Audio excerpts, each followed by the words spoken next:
అతనికి world cup berth ఖాయం. న్యూజిలాండ్తో జరిగిన తొలి వన్డేలో టీమిండియా ఘన విజయం సాధించడంతో కీలక పాత్ర పోషించిన పేసర్పై ప్రముఖ వ్యాఖ్యాత హర్ష భోగ్లే ప్రశంసలు కురిపించారు. భారత్ మోస్ట్ సక్సెస్ఫుల్ బౌలర్లలో షమి ఒకడని భోగ్లే కొనియాడాడు. దీనిలో భాగంగా కివీస్తో మ్యాచ్లో మ్యాన్ ఆఫ్ ది మ్యాచ్గా నిలిచిన షమి వరల్డ్ కప్ బెర్త్ను ఖాయం చేసుకున్నాడు. దాదాపు ఏడాదిన్నర కాలంగా భారత్ పలువురు పేసర్లు పరీక్షిస్తూ వస్తోంది. ప్రధానంగా వరల్డ్ కప్ను దృష్టిలో పెట్టుకుని పలు ప్రయోగాలు చేసింది. భువనేశ్వర్, బుమ్రాలకు జతగా సరైన పేసర్ కోసం అన్వేషిస్తుంది. ఈ తరుణంలో షమి ఫామ్లోకి రావడం శుభపరిణామం. వరల్డ్ కప్కు ఇంగ్లాండ్కు వెళ్లే భారత్ జట్టులో షమికి చోటు ఖాయం. కాకపోతే అతనిపై ఎక్కువ వర్క్ లోడ్ పడకుండా జాగ్రత్త పడడం మంచిది.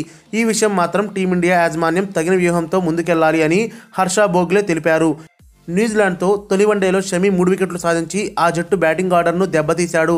మార్టిన్ గప్టిల్, కోలిన్ మున్రోలను బౌల్ చేసిన షమి మిచెల్ శాంతర్ను ఎల్బీగా పెవిలియన్కు పంపాడు. దీంతో న్యూజిలాండ్ భారీ స్కోర్ చేయకుండా అడ్డుకున్నాడు. ఈ మ్యాచ్లో కేవలం 157 పరుగులకే కివీస్ ఆలౌట్ కాగా ఆపై భారత్ 34.5 ఓవర్లలో డక్వర్త్ లూయిస్ ప్రకారం విజయం సాధించింది. మరిన్ని అప్డేట్స్ కోసం మన ఛానల్ని సబ్స్క్రైబ్ చేయండి.